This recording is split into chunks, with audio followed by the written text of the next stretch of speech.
Assalamualaikum warahmatullahi wabarakatuh. Salam sejahtera bagi kita semua. Salam Om Swastiastu, Namo Buddhaya.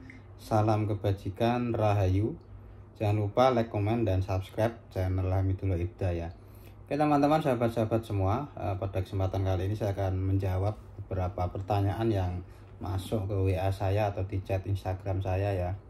Mas, kalau S3 itu ujiannya apa saja sih sebenarnya? Nah oke, memang ini harus kita jawab ya. Jadi kalau di S3 itu memang berbeda dengan S2 ataupun S1 atau S4 kalau ada ya. Karena ada ujian yang memang menakutkan, ada ujian yang serius, ada ujian yang memang bersifat rutinitas layaknya ujian-ujian S1, S2 atau by course seperti itu ya. Nah yang pertama adalah seleksi ya, ujian seleksi penerimaan, ini jelas ya. Biasanya ujian seleksi ini ada namanya ujian tes potensi akademik, kemudian tes TOEFL, dan juga tes wawancara. Nah di tes wawancara ini biasanya itu sudah ada seleksi wawancara yang isinya adalah membahas kesiapan proposal disertasi kita. Maka saat PMB atau penerimaan mahasiswa baru itu kita diminta mengunggah draft ataupun calon proposal disertasi kita. Jadi kalau bedanya S3 itu di situ. Meskipun demikian ada beberapa perguruan tinggi yang tidak menyaratkan seperti itu ya. Jadi nanti yang mewawancara itu ada dua. Yang pertama terkait dengan biasanya pembiayaan dan kesiapan. Yang kedua terkait dengan riset yang akan kita lakukan. Apalagi saat ini kuliah S3 itu kurikulumnya dipadatkan menjadi 1 tahun teori ya. Kalau zaman saya masih 3 semester teori atau 1,5 tahun teori. Saya semester 3 itu ujian, belum ada ujian proposal ya. Semester 4 ujian proposal, semester 5 kemarin ya, atau 2,5 tahun kemarin ujian disertasi seperti itu. Nah itu ya, ada tahap pertama adalah ujian seleksi seleksi penerimaan. Ada 3 tadi ya, ujian tes potensi akademik, ujian tes TOEFL, dan ujian wawancara proposal disertasi. Meskipun ini menyesuaikan dengan regulasi, kebijakan, atau tradisi di masing-masing perguruan tinggi. Yang kedua, ini ujian yang bersifat reguler atau ujian yang bersifat umum lah ya. Apa saja ujiannya? Ya ujian harian layaknya dosen memberikan mata kuliah, ujian tengah semester, dan ujian akhir semester. Beda-beda kan ujiannya. Ada yang memang ujian lisan, ada yang memang tugas portofolio, submit artikel di jurnal Scopus, review artikel, atau mereview buku, itu hal biasa itu. Nah, atau membuat position paper, atau istilahnya bergantung dosen dan masing-masing perguruan tinggi lah ya. Itu ya. Tahap yang kedua adalah ujian reguler ya. Saya menyebut reguler. Ada ujian harian dosen setiap kuliah, ada ujian tengah semester UTS, dan ujian akhir semester. Nah, bagaimana kalau yang kuliahnya itu by riset, bukan by course kuliah ya?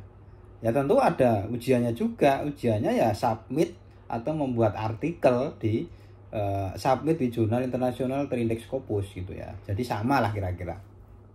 Nah yang ketiga ini adalah ujian komprehensif ya, atau ujian kompre.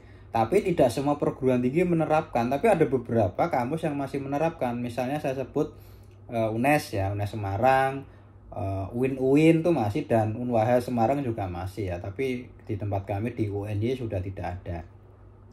Jadi ujian komprehensif ini ujian seluruh mata kuliah secara lisan kalau zaman saya dulu waktu S2 di UNES ya.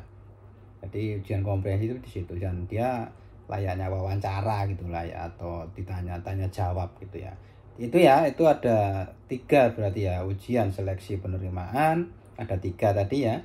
Ada ujian tes potensi akademik, ujian tes TOEFL, ujian wawancara proposal disertasi, ujian reguler, ujian tengah semester, ujian harian, dan ujian akhir semester. Yang ketiga adalah ujian komprehensif.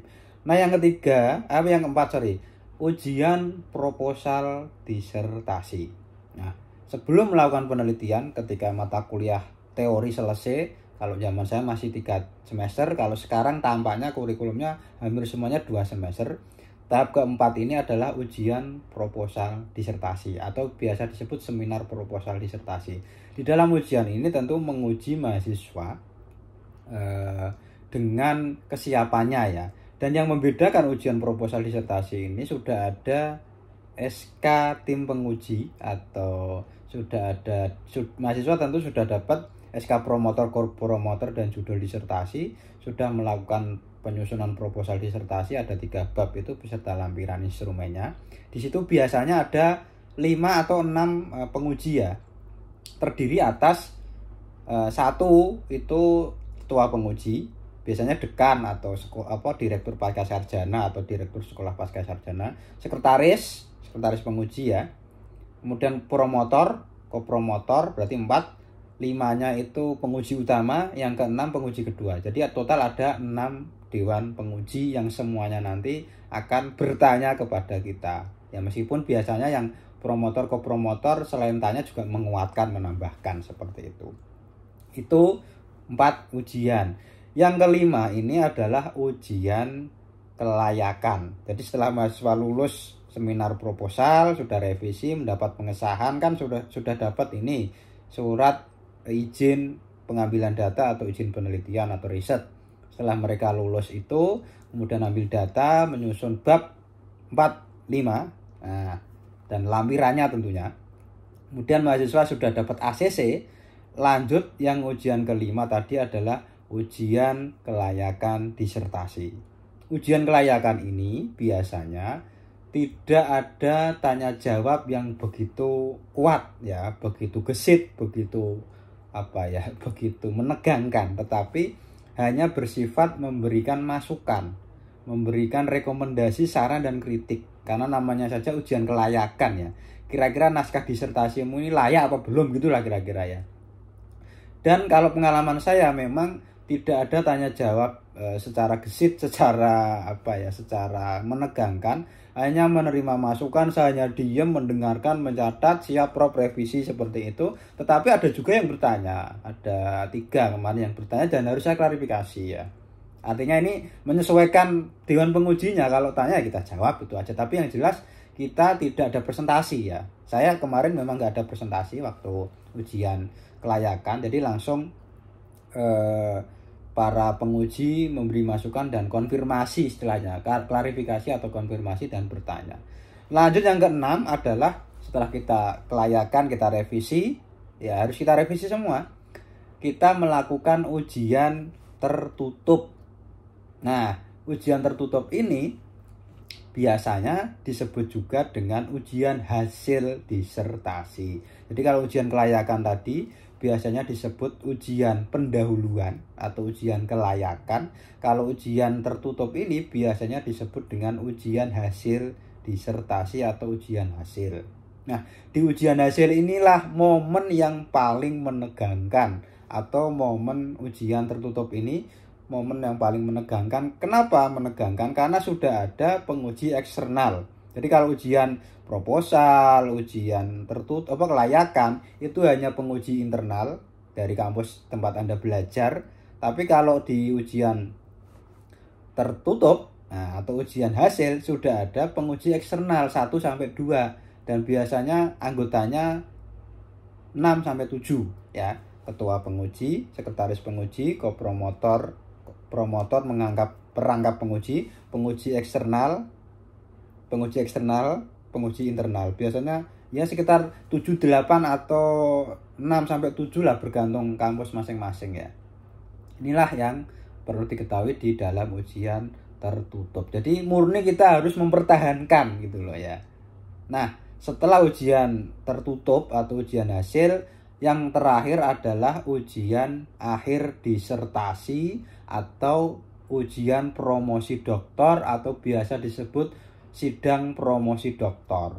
Berbeda tentu dengan ujian kelayakan, dengan ujian tertutup. Ujian terbuka atau ujian akhir disertasi atau sidang promosi doktor ini lebih bersifat mempromosikan temuan. Jadi namanya saja calon dokternya kan promovendus kalau laki-laki kan. Kalau perempuan ya promovenda.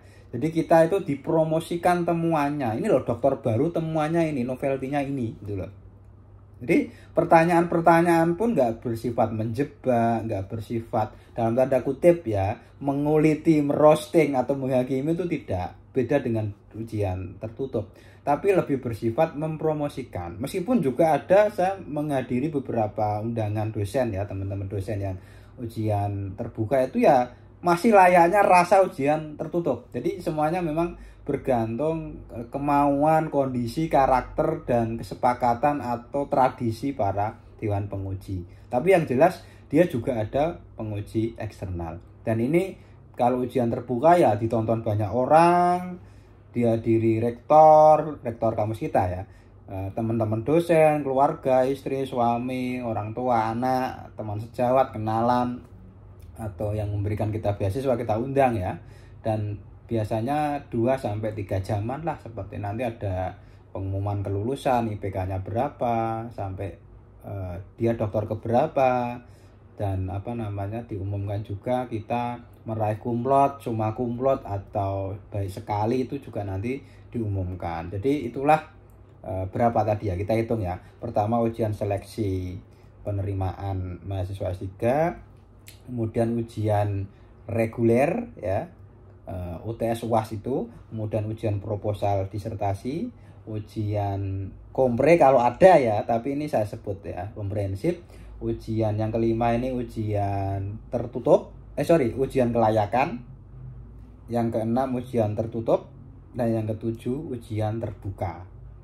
Tapi untuk ujian terbuka saya tidak bisa cerita panjang lebar karena alhamdulillah per 16 Februari kemarin saya lulus ujian tertutup ya, tidak perlu ujian terbuka karena mendapatkan rekognisi pembelajaran masa lampau dengan menulis 2 artikel terindeks Scopus G3 dan mendapat SK Rektor tentang bebas ujian terbuka, SKRPL ya, rekognisi pembelajaran masa lampau. Kapan-kapan saya akan cerita tentang pengalaman bebas ujian terbuka ini, dan tentu ini juga hemat biaya, hemat waktu, hemat segalanya lah, karena kita juga S3 ini juga biayanya juga lumayan seperti itu ya. Saya kira itu pengalaman-pengalaman terkait dengan ujian-ujian apa saja. Ada 7 ujian yang harus Anda lalui ketika mau studi doktoral. Saya kira di luar negeri pun hampir sama ya, meskipun ada hal-hal yang tidak sama ya, tapi secara umum ya kira-kira itulah ya. Mau by riset atau by course ya, itu saya kira secara umum sama. Kira-kira itu, jangan lupa like, comment, dan subscribe, tentunya akan bermanfaat bagi kita semua. Saya akhiri, Assalamualaikum warahmatullahi wabarakatuh. Jangan lupa like, comment, dan subscribe.